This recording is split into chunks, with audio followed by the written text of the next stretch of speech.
Good morning, everybody. What is going on? Welcome to the Sunday Summary. I'm your host, Kyle. With me, as always, is Steve. Steve, how are you this morning, my man? Are we alone in here?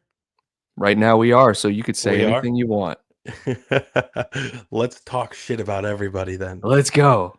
Man, No, all I'm those good. We channel got one person members. just joined. I don't know who it is, but yeah, man. Life is good. Another win. Life is great. Stole a win in Paris midweek, which was nice. Beautiful. Beautiful. And it was Harvey, which is even better. I know, dude, the Um, thing about that win was completely against the run of play. And when have we played that way all season? Have you seen us do that? Where we're just taking shots. Just like, let's just defend our asses off and just not even try to attack, dude. I mean, it was amazing how we won that game. I think, yes. I mean, it's a wild win, and we definitely stole it. Um, The expected goals actually were not as lopsided as you'd think. I think ours was like 0.27 and theirs was like 1.27. You would think their expected goals might be like closer to 3 or 4, right? Sure. It wasn't the case. And there's obviously like a lot of analytics that go into that. I think the game is more important to PSG in some aspects, and I think they wanted it way more. I think they were maybe more prepared, more fresh. You got to keep in mind who they play on a weekly basis. In France, it's trash. Let's not sugarcoat it, right? Like it's garbage. It's not So so it could there's have gone levels. one of two ways. Either they come out because it's like a final for them, um, which they did, or the gap in quality shows between us and them. I thought the gap in quality would have shown and it didn't. So credit to them for keeping the pressure on the entire match. I don't think it was our game plan to do that, to kind of park the bus and defend and rely on Alisson. Obviously, we would never want to do that. I think PSG was just flying on all cylinders aside from the final product. So they impressed me. We talked a lot of shit about them last week and they shut me up. I'll be the first one to say it. But stealing a win like that, if you can defend well and grab a win, it's a beautiful thing. It hurts them so much more than if it was an end-to-end game and we won 1-0, right? Like they must be hurting bad. We sat here last week and I said, look, PSG are a terrible team. They have good players, but they're a terrible team. And they come out and they play the entire game like they did. And I'm kind of like, all right, well, maybe they're not that bad. Right? But our defending, I mean, Alexi was talking about it it was Alexi and Kev were talking about just how good our defending was and really how good the goalkeeping was from Alisson. I mean, Alisson was asked, is that the best performance you've ever had? And he said it probably is. He was incredible. But to your point about we didn't plan to sit deep, I like to think we did. I like to think Slot was like, all right, look, they're going to come at us with everything they got. We're going to sit back. We're going to absorb pressure. When we're on the counterattack, no more than half of you are going up there. I don't care. Everyone else stay back. Half of you go up there, and then if you turn it over, that's fine. We have plenty of people back. He did that the whole game. Pulls Salah off. He goes, Harvey, go get us a goal. And him and Darwin just pushing forward, and Harvey with a beautiful. I just like to think that was the entire game plan. That the last 10 minutes, Slot said, all right, now we're attacking. Let's go. You muted. Sorry, I would like to think that, but I just don't think that's the case. I don't know if we'd want to absorb pressure, that much pressure, and give up 70 something percent possession. Well, then But that I think part of the game plan probably was, let's let them work themselves out. Let's sit a little bit deeper, right? It's a really big game for them. We're on the road. The fixture congestion has been high recently. Um, but when we would win the ball back, we were so sloppy. Their counter press was really, really good. So yes. I think there were times, or it was probably part of the game plan to absorb some of that pressure and then hit on the counter We were just so sloppy we couldn't. So they'd get the ball back immediately. So it's probably a combination of both. We were outplayed, and it was part Still of the came game plan. away with the dub. Yeah. So You gotta love it. You gotta love going to Paris and getting that done. I want to go over to the chat and say good morning to everyone. Liz, Oyvind, Alexi, what's going on, everyone? Shout out to all you guys. Thanks for being here. Liz gifting the channel membership, always supporting the cause. Thank you very much, Liz. So 70% possession, 0.27 expected goals. But what really something stood like out that. is something like, I'll take your word for it. I would just like to say Alisson was back to his best because he had to be. He was forced into that position where he had to play his best game or we probably lose 3-1, right? And you could debate whether or not we'd even get that last goal. I recall, Steven, not to call you out or anything, I recall a few weeks ago, maybe longer, where you said Alisson's just not the same anymore. You questioned it. It wasn't more of like Alisson's done, sell him. It was like Alisson is just not the same anymore. And I would like you to address that. Yeah, I think one of the first things I said in the Discord chat after the game was love Alisson again. Kyle's frozen for me. You're frozen for me. Is that the case for anyone else? Ooh, we're frozen for each Uh-oh. other.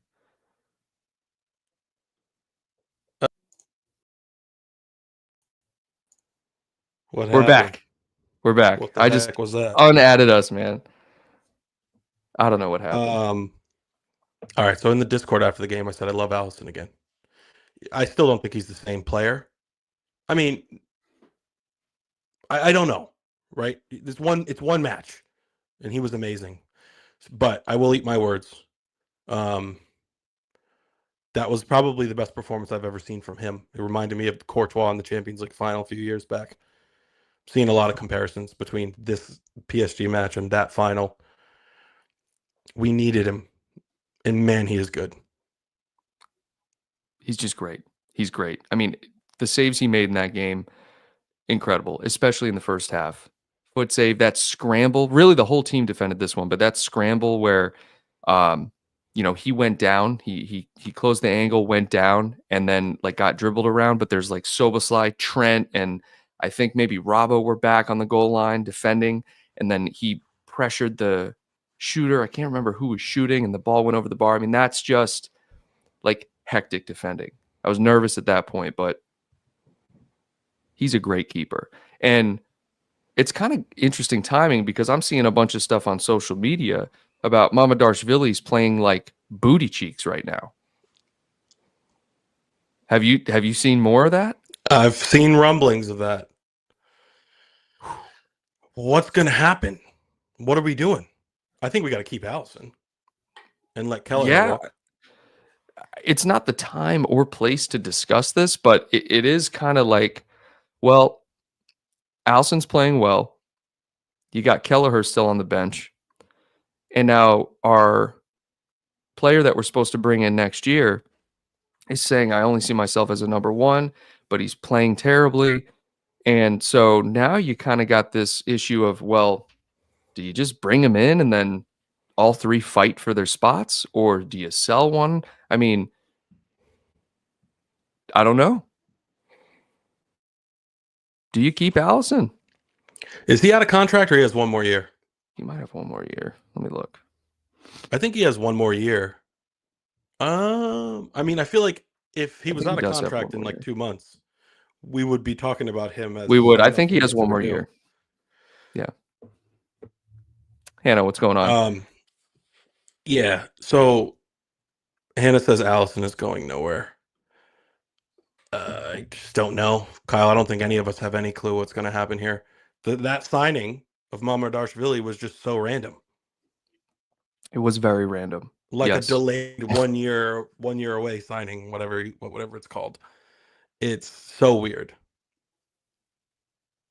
Am I frozen for you again?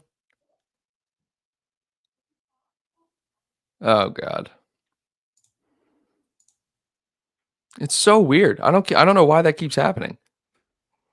I just have to It's remove you and strange. add you back. But I think it was a random signing, but I think it was preemptive because there was a lot of rumblings in the offseason about Kelleher leaving, and with Kelleher deciding to stay, I think maybe that's why they delayed that signing. They're like, look, we don't need to bring you in right now. Kelleher has decided to stay, or no one wanted to pay our asking price. So you stay at Valencia, right? Do your thing, and we'll hang on to Kelleher, shop him around, or maybe, you guys battle. You battle it out. And right now, it almost looks as if, I mean, Mama, he has to come in next year, right? I mean, you sign him, there's a year delay, and then you bring him in. So he's no doubt coming in. So then the question remains, is someone leaving, or are you just kind of keeping all three and letting them battle it out? I can't see that being a thing. Kelleher's got to go. That's the only Yeah, thing that makes sense to me. I mean, because you can sell Kelleher for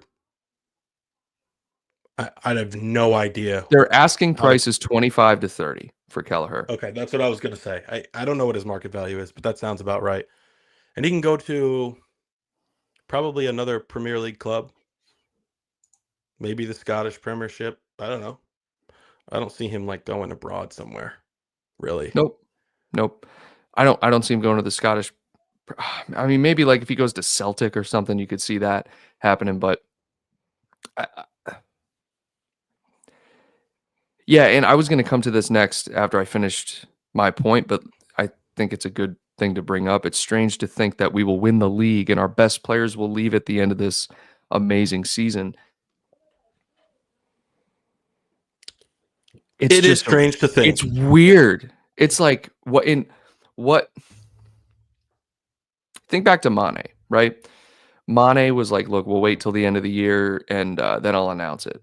You lose the final, and then he's like, all right, I'm leaving.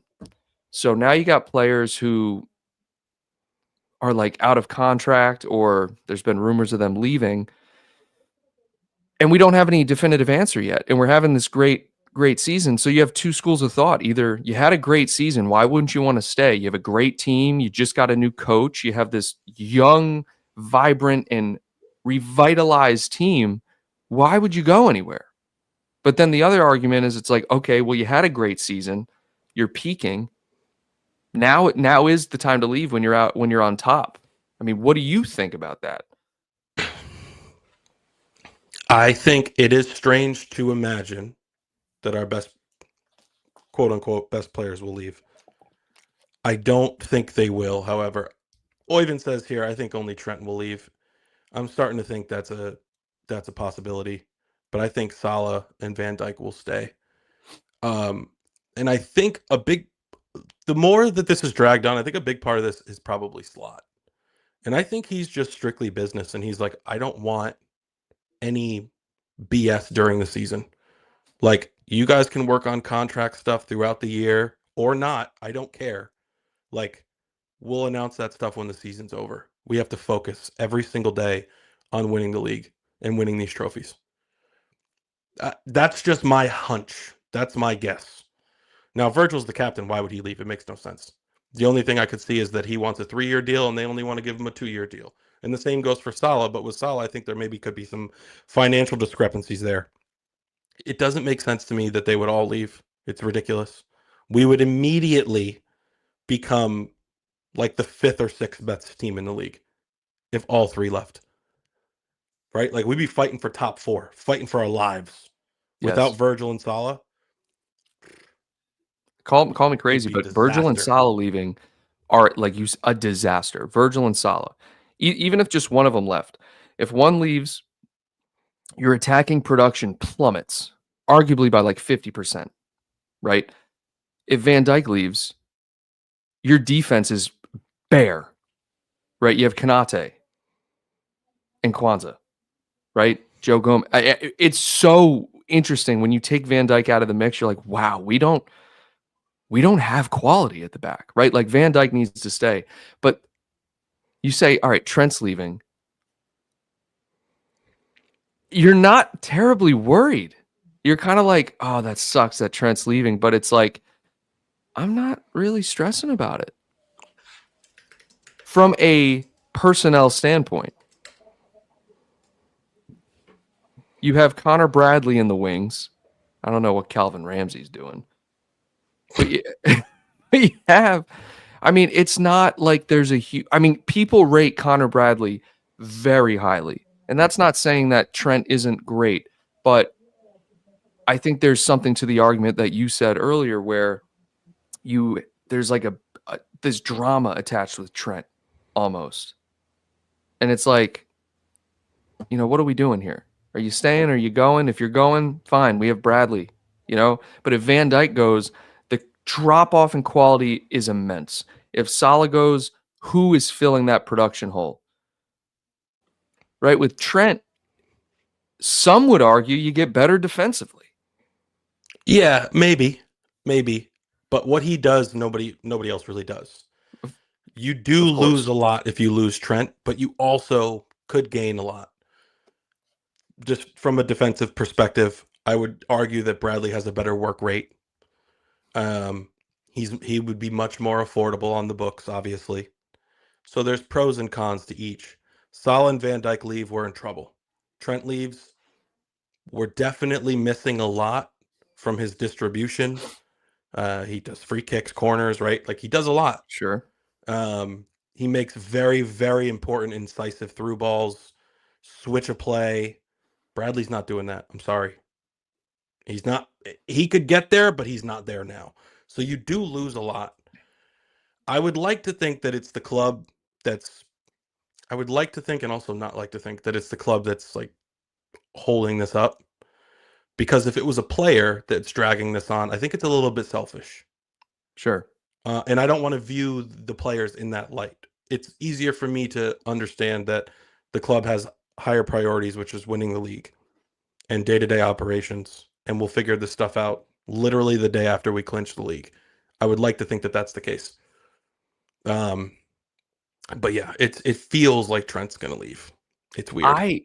I'd like to think it's already solved, and they're not bringing it to the light because they don't want those distractions for other players or even for the guys that the deals are done for. That's my personal opinion, right? I think I have this weird feeling. Trent is so hard to read. It's with Van Dijk and Salah, I get a strong feeling these guys are staying. I really do.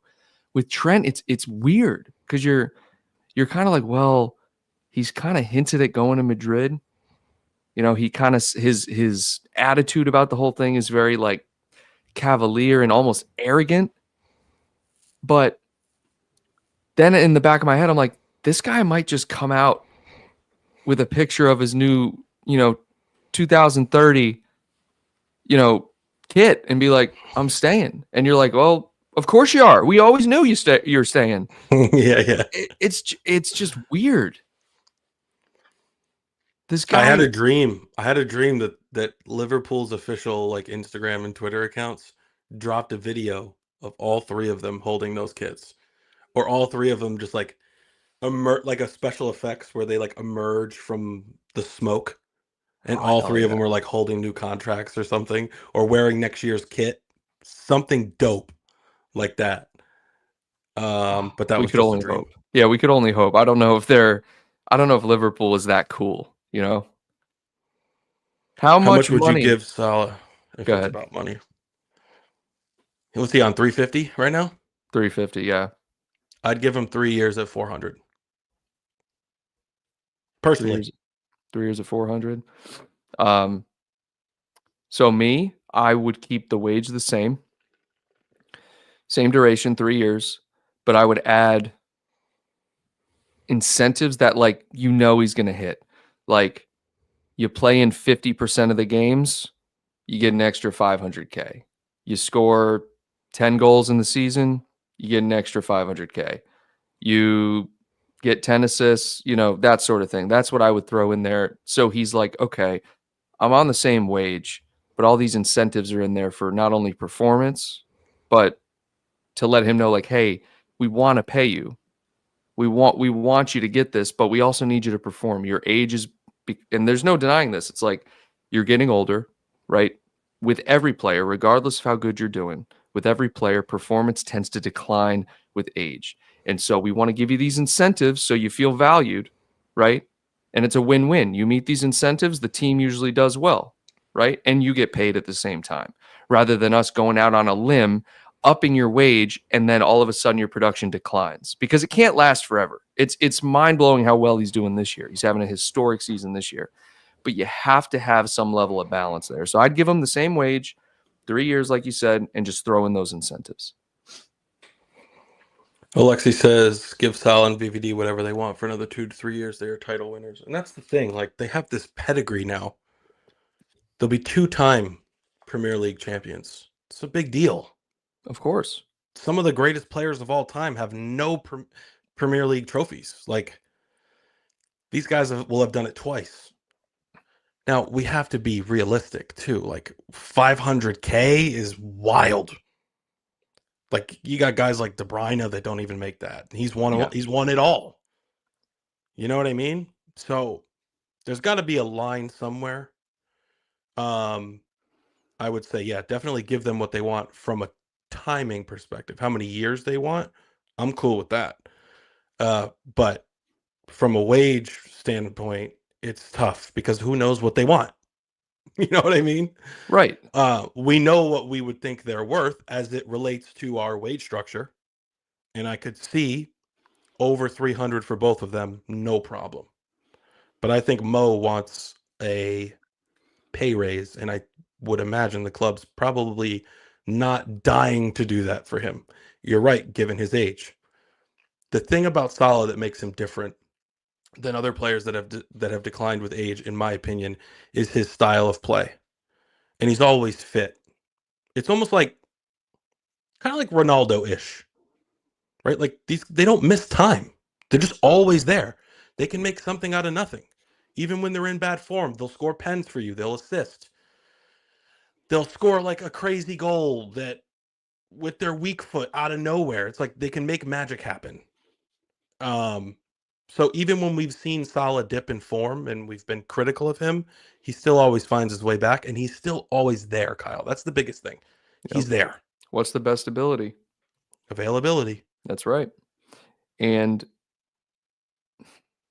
you guys are right. I mean, pedigree and stature and past success are definitely talking points for what you want to be paid. And I think what's weird about this too, and Steve, level with me here, it's so weird. We're looking at the pay structure of the team as kind of like a way to gauge, well, you don't want to ruin the pay structure for this guy. But if we don't even look at the Premier League, take the NBA, for example, or even the NFL or any American sport with like a salary cap. You don't really look at what other people on the team are making to determine your opinion on what a player should make. You're like, how good is this player in the league? What is the top player getting paid? Okay, he needs to be making that or more, right? For some reason, I don't have the same mindset with this. Like who's the highest paid player in the Premier League right now? Is Probably it De Bruyne Haaland. or Haaland? Okay, No, let's say it's Haaland. Haaland's what, 400 or 500K, right? I think he's like 500, 550, something like that. I'm not even sure. 550, which is an insane amount of money, right?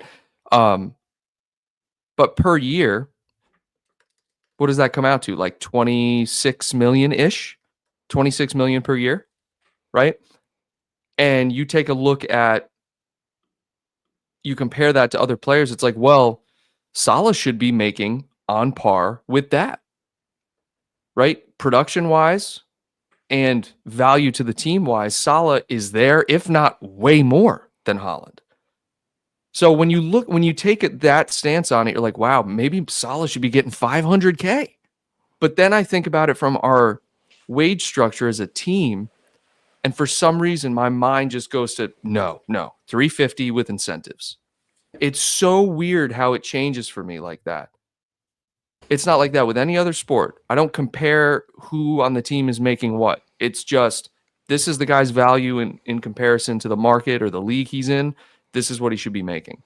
Mo Salah, with that mindset, should be the highest paid player in the Premier League. Here's the thing. I'm looking at it right now. And it depends on the currency.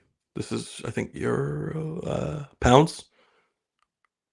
Haaland 525, Okay. number one. De Bruyne 400. He's number two. Okay. Salah's number three at Okay. He's number 350. 3. Tied with Casemiro. I think it's less about who makes the most and more about who makes the same or very close to him. Because under him, Jack Grealish is at 300. Bruno So Fernandes is at 300. Bernardo Silva 300. Marmouche 295. what? Havertz 280. Gabriel Jesus Wow. 265. Stones Wow. 250. Mason Mount, Reece James. All these guys are like close-ish. Wow. And I think that's more telling than who makes more than him. That's a You can great point. understand that Haaland makes more than him and De Bruyne. That's understandable. But it's the people right behind him, I think, that stick out to me more. That's a great point. Yes, because if I'm Salah and I'm going into those negotiations, I'm gonna be like, hey, Marmouche is making 295. Jack Grealish, who hasn't scored a goal in a year, is making 300. And I'm on the Ballon d'Or shortlist with 30 and 15 right now, whatever he has. You should be giving me way more than this. That's my leverage, right? I mean, and that's a great point. I mean, I the way it's so interesting that when you look Havertz 280, right? Marmouche at 295, are you sure? Yeah, I'm looking at it right now. Dude, they pay crazy money to these city Someone players. get that guy's agent a freaking Ballon d'Or, bro. Seriously, bro. That is unreal.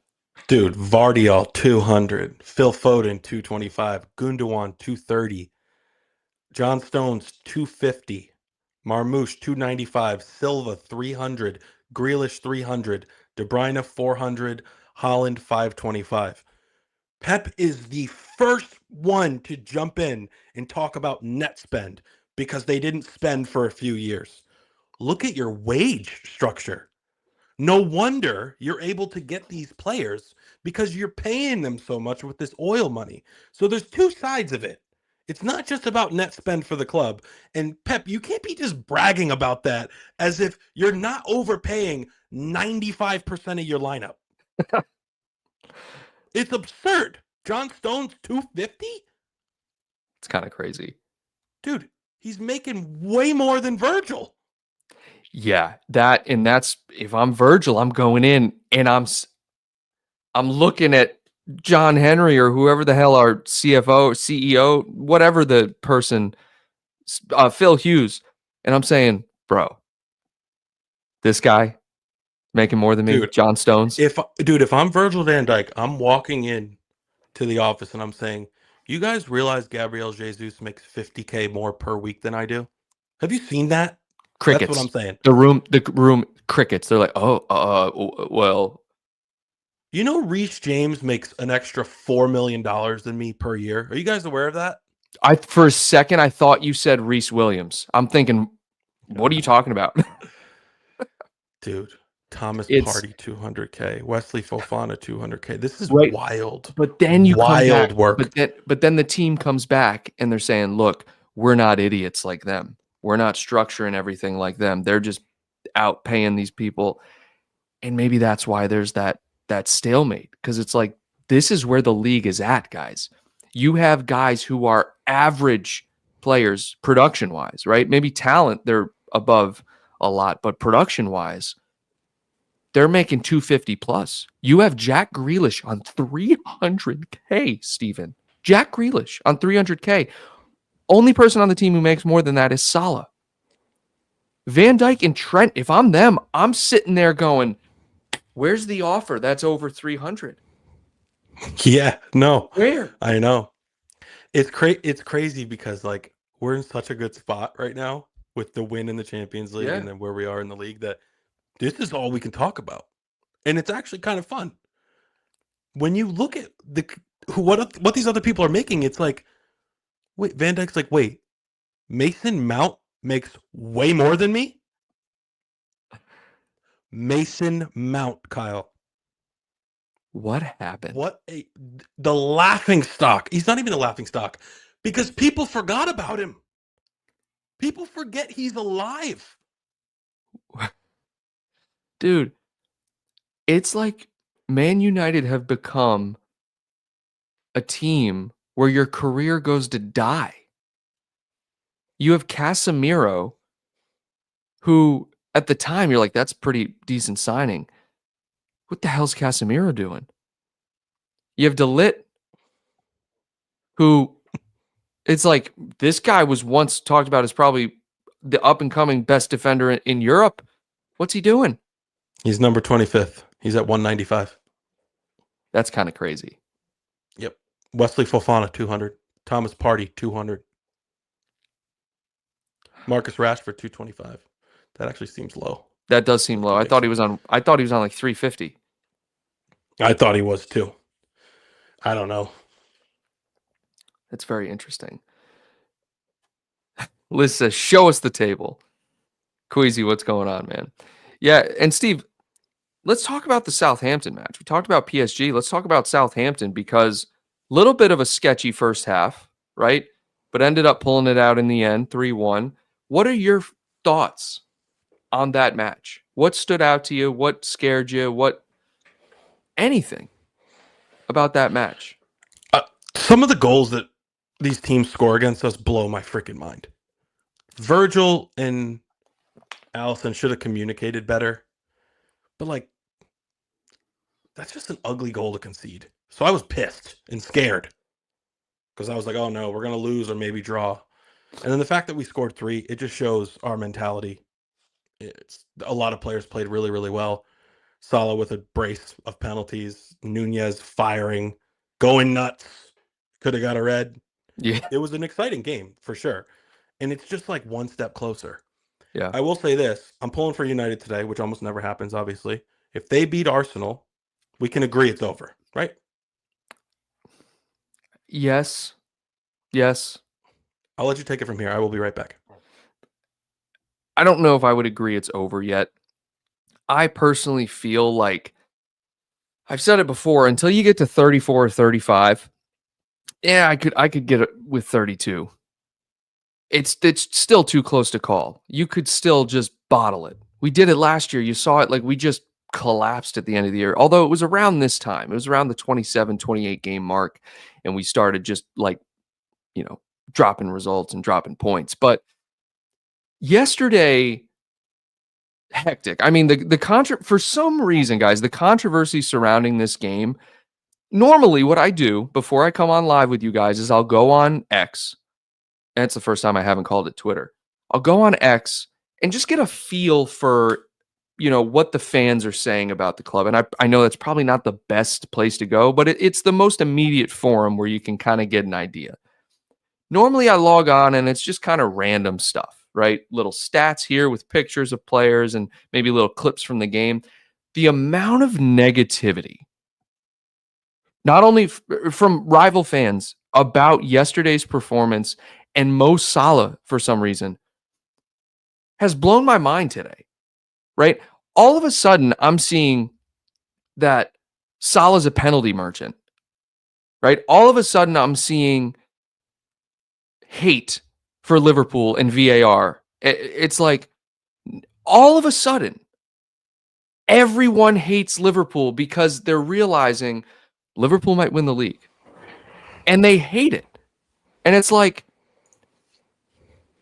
it came out of nowhere, right? I even saw fake graphics showing Salah's league penalty goals at 17. This is being spread out like to the world, for the world to see that Salah has 17 penalty goals. And people are going to look at that and say, oh my God, he does. He's really not that good. No, he doesn't. He has 9. This season? 9 penalty goals in the league. That's a lot, actually. That's It a is. lot higher than I would have thought. It is, or maybe in all comps, but it's one of the two, 9. But for people to go out and spread, he has 17. It's like everyone's attacking Liverpool all of a sudden, right? Any opportunity they get, whether it's VAR or Darwin should have been sent off or Salah's a penalty merchant, Like, I don't understand it. Why? There's just so much hate for anyone who's at the top. Right? And we hate on teams too. We're not immune to this. But it's like there's no consistent hate. It's just all of a sudden that people realize Liverpool are actually going to win the league probably. They're like, Salah's a penalty merchant. Liverpool only are where they at because of VAR. Darwin is just reckless and should be suspended for 3 games because of that tackle. It's like, now I don't know if the algorithm's messing with me this morning. I don't know. But that's all I saw this morning on X.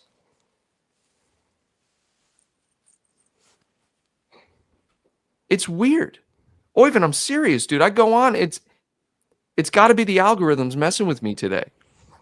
They're like, let me just show you all the negative stuff. So I'm looking at the penalties scored. So he has 9 in the league. Okay. So let's just say we take away all 9. Okay. Let's just say that puts him at 18 goals. Still has him above Isak. Take away his penalties too. Still has him above Chris Wood. We're just talking open play goals. I think he might be second behind Haaland by like 1. I think. What's Haaland at? Haaland's at 20 goals, but I just can't find how many penalties he has. It's got to be. Salah would still be above him. Let me see. Erling Haaland, he's got 1, so Salah would be behind him by 1. Damn, that's crazy. So it would be 19 for open play goals is 19 for Haaland, and then it would be 18 for Mo. But Isak and Chris Wood would be down by like 15, like down to 15 or 16. So who cares? No, it's not even about me caring. It's just like it's something to discuss because for some reason I know Oyvind's like, have you been on the internet? It's like, oh, that's just X. I get it. I know it's very negative. I know the internet's very negative, but it's just something that was like very strange to me.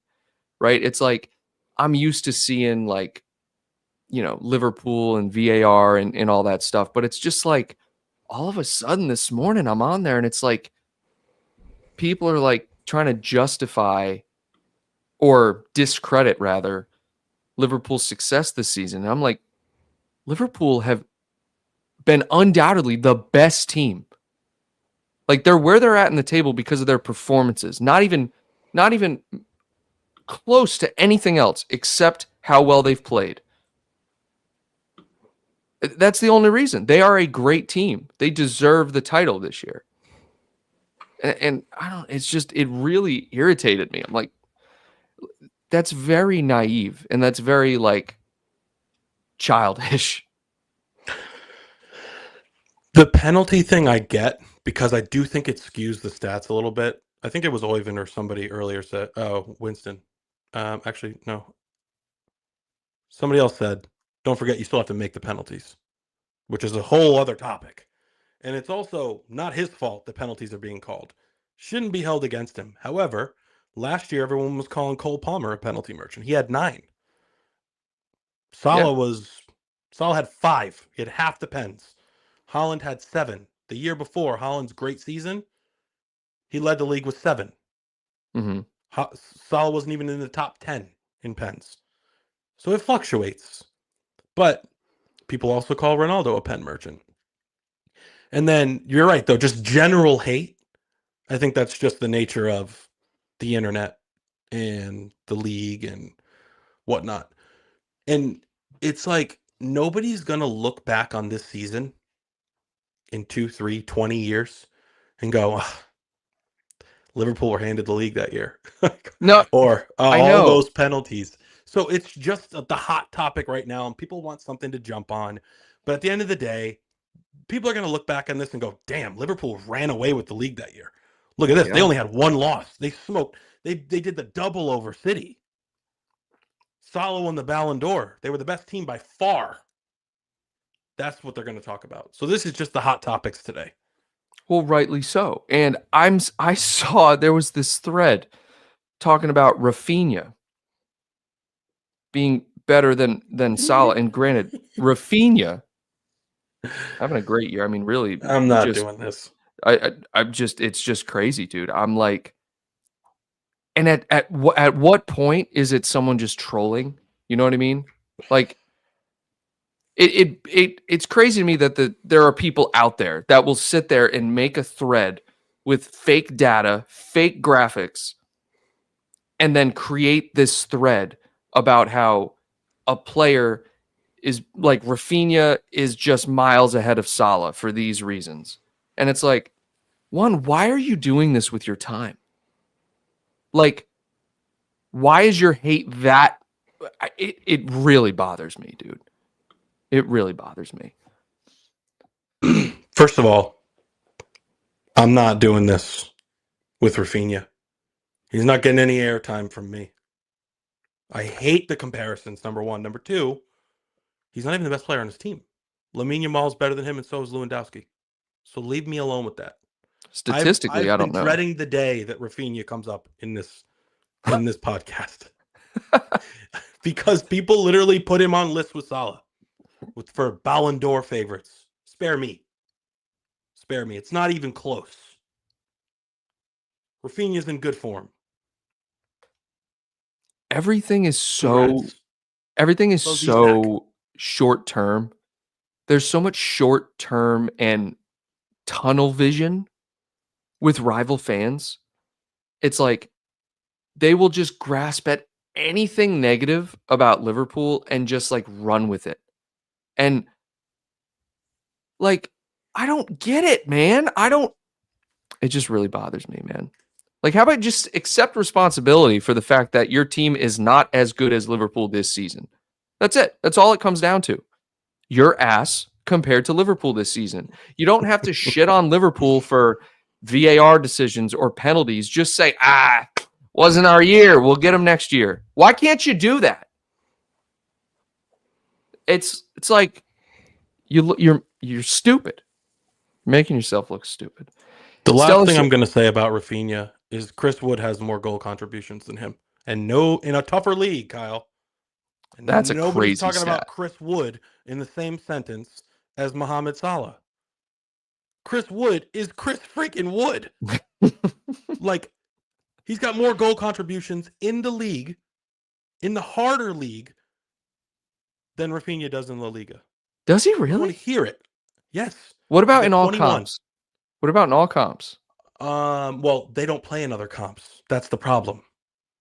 Forest, they're not in any other comps.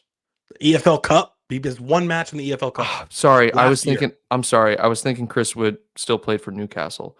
Sorry. No. He's got Yeah. 18 goals and 3 assists. Okay, that makes sense. We can only compare leagues. Rafinha's done well in the Champions League, so that's the differentiator. But 9 goals, 4 assists in the Champions League in 9 matches for Rafinha. That's incredible. That's a great return. Very good. It's very good. But if we're just talking league, so the only thing we can compare, and now I'm not saying Chris Wood's better than Rafinha. I'm not saying that. But we need to be realistic here. I would love for you to find that thread and forward it to me. I would love a good laugh. Dude. I think I maybe favorited it. But oh my god, I just like, what are we doing here? Why are we even please tell me I favorited this. Give me 1 second, man. Or liked it, or whatever it's called now. But Dembele being better than Rafinha. What did Rafinha do in the Premier League, Kyle? That's what I'm thinking about. I'm like, this guy, yeah, he was linked with Liverpool, but he played for Leeds. Barcelona get him. And it's like he's rebirthed. He's the greatest player. Short term is all they have. That's kind of what I'm getting. Okay, hold on. Here we go. Where are my likes? He had 11 goals one year when they escaped relegation by 1 place. Oh, the only things I saved were the VAR hate for Nunez. Please help me. Oh my god. Okay, Rafinha, 3 years in La Liga, 7 goals, then 6 goals, then 13 goals. I'm sorry, but like that doesn't excite me at all. Okay, dude, hold on. I'm looking. I'll find it. I'm just not the type of fan to like when we're doing well to immediately take the opportunity to just like roast another fan base. Like I'd rather talk about how good our team is doing and how awesome it is than say, "Oh, you guys are ass." Unless we're going up against them directly, then it's different. I just don't. It's just not the type of fan I am. I guess every fan is a little bit different. Who are we talking about? Get him as a backup for Elliott. Are we talking about Rafinha? I think so. Oh man, I love that. Nobody gives Chris Wood any stick. Dude, Chris Wood's it's just kind of crazy his production. You forget about him. You're like, "Damn, this Dude, guy's he actually, literally, you look at his stats, he puts in numbers every single year. he does." And he's trash, Kyle. It's like, Well, I he's don't not get it. I don't get trash. it. I can't wrap my head around it. Supreme Architect says titles in the bag, just need the Champions League and League Cup in the bag. Liz says Chelsea sucks. Well, yeah, we do bash I Chelsea. will say we Not do their bash fans, though. Chelsea. We don't bash their fans. No, it's not I about don't the think they have fans. the worst fans. It's never No. about the fans. It's about their approach. And it's not even about their, well, yeah, I guess it is about their players sometimes, but it's more so about them spending the amount of money they have spent and then putting out the product that they've put out. That's kind of Getting worse. Getting worse. They're worse. Tuchel left shortly thereafter. They started splashing cash within a year and a half, and they've gotten worse. It's Chelsea. It's ridiculous. It is ridiculous. It is. But you brought up, or you said earlier that it's safe to say the title's in the bag. It's Correct. pretty safe. I'd say it's pretty safe. Give me 2 more wins. 2 more wins. And I'll tell you we won the league. I just can't say it yet, dude. I can't. All right. Well, if we get 2 more wins, depending on how Arsenal do, it literally could be clinched. So you're playing it really safe, which is fine, and I get that. We could lose the next 5 games. Like, it's so possible. It's so possible. I can't say, because I would think it's my fault if I say, "Oh, we won the league," and then we bottle it. I'm like, "It's my fault. I'm sorry, guys. I said we won it and we bottled it." That's how I would feel. True. Queasy says, if Arsenal drop points today, that's probably what we're looking at here, dude. Yeah, earlier Alexi said it's not up to us anymore. It's about like what Arsenal do, and it's interesting to think about it like that. I was thinking about it like that this morning. Typically, it's like when you're ahead, you're like, "Oh yeah, it's in our hands," right? Yeah. Or when you're behind, you're praying for people to drop points so you can get ahead. But now we're ahead, and instead of saying it's in our hands, we're just waiting for people to drop points. So it's like backwards. Yeah. Everything's back. Okay, now I'm looking. All right, but the thing is, Arsenal have 2 games in hand, right? So that's what scares me. So they say they win today, and then they win their game in hand. All right? They're 10 We're points back back. now. What? We were gone for a second on my screen. Okay. So Arsenal have 2 games in hand. They win both those games, they're 10 points back. That's still a big gap. Okay. So now that I'm looking at it, I'm feeling much more optimistic. What did you hear what I said though? No. About waiting for teams to drop points. Oh, yeah. Like Yeah. now it's in Arsenal's. It's weird how it's backwards. Yeah, it's in our hands, but like we don't care about that. We just want Arsenal to drop points so that we can clinch it sooner. Because there's only so much we can do. Keep winning, and if they keep winning, then the gap just stays where it is, and then it's a waiting game until we get to the point where mathematically they're eliminated. I would rather them just lose a couple so we can clinch it early. Yeah. Oh man, the end of the season could be really something special, dude. Because you have the Carabao Cup final. You're 1 foot in the next round of the Champions League. You're 16 points ahead of Arsenal right now, which is nuts. And look, guys, I'm on the pessimistic train, but I don't think it's pessimism. I think it's more like caution. I don't think it's like, oh, we're gonna blow it. I'm not sitting here saying we're gonna bottle the league. I'm saying I don't want to jinx it. That's what I'm saying. I know we can win, and I know it's likely that we're gonna win. I just don't want to jinx it. That's all I'm saying. So we're pulling for United today. That is the key. We're pulling for United today, which they're Hard to terrible. believe. Dude, they're terrible. I know they're so bad. I wouldn't be surprised if they got destroyed. Like this could But very you never this know. this very well could be like a 5-1. Like Yeah. Arsenal City result. Does Arsenal have anybody coming back? Dude, I don't know. Ross says winning is what we're used to. All we need to do is continue what we're doing and we're good. Yes. Oh, I remembered something else I wanted to talk about while you look that up. Some of the clickbait surrounding Liverpool right now from like the big media companies, ESPN and that sort of thing is crazy to me. Like Steve Nichols, there's like a thumbnail where Steve from ESPN FC where it was like Steve Nichols is seriously worried about Liverpool's performance against Southampton. Like that sort of thing. I just wanted to say I don't like that, guys. So that's it. Steve, what do you got? What, closing thoughts? Is that where we're at? No, you're looking something up. Predicted 11s. I'm trying to see if anyone's back for Arsenal. Like if they have a striker yet or not. Yeah, Queasy said it's wild they don't have any forwards or strikers. That's what I'm trying to see. I got you. Can't find it anywhere. I got you, bro. Let's go to the matchups. And we'll look at the news. Dude, I've clicked on 4 articles for predicted lineups for this game. Mm-hmm. And it's only showing United predicted lineups. This is insane. I think it's insane how many goalkeepers United have. United have 7 goalkeepers, Steven. I didn't realize that. They have 7 goalkeepers.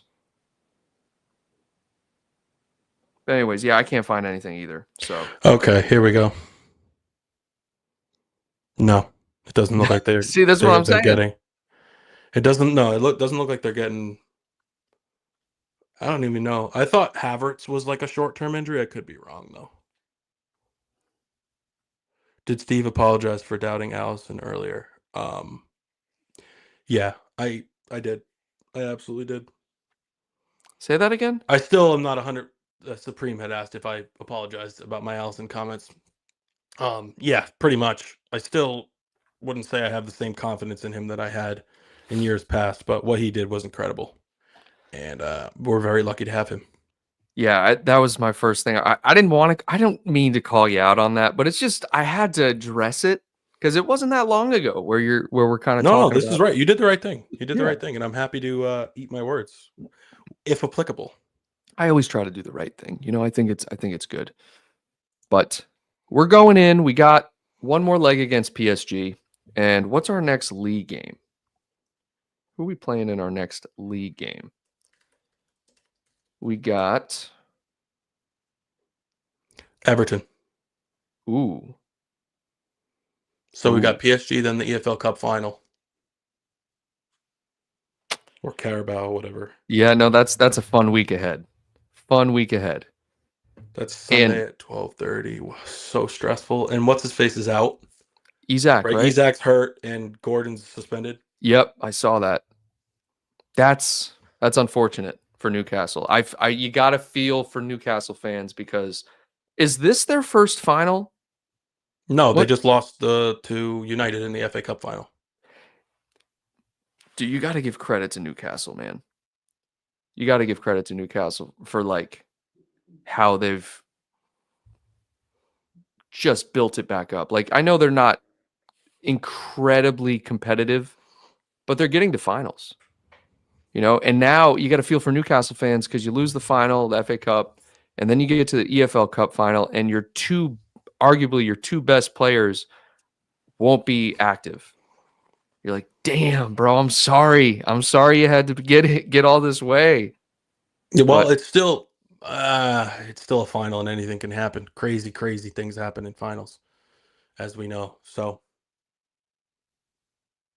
we'll see. exciting week ahead, bro. Exciting week, exciting time to be a Liverpool fan. And my closing thought, and I'll go first today. I'm just so I'm doing the Trump thing, right?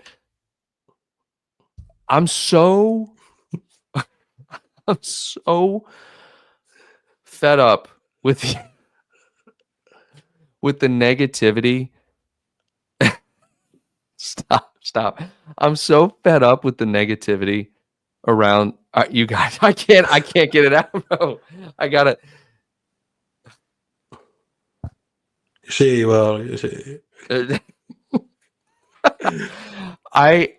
I'm so stop. All right, I'm done. You go. You go. Well, you see. What that was more like what's the new comedian, dude? What Dude, I don't Shane know. Gillis. I don't That's what know. Shane Gillis does that. Closing thoughts, bro. Gotta beat PSG. We're home. We should. Oh man, I love beating PSG.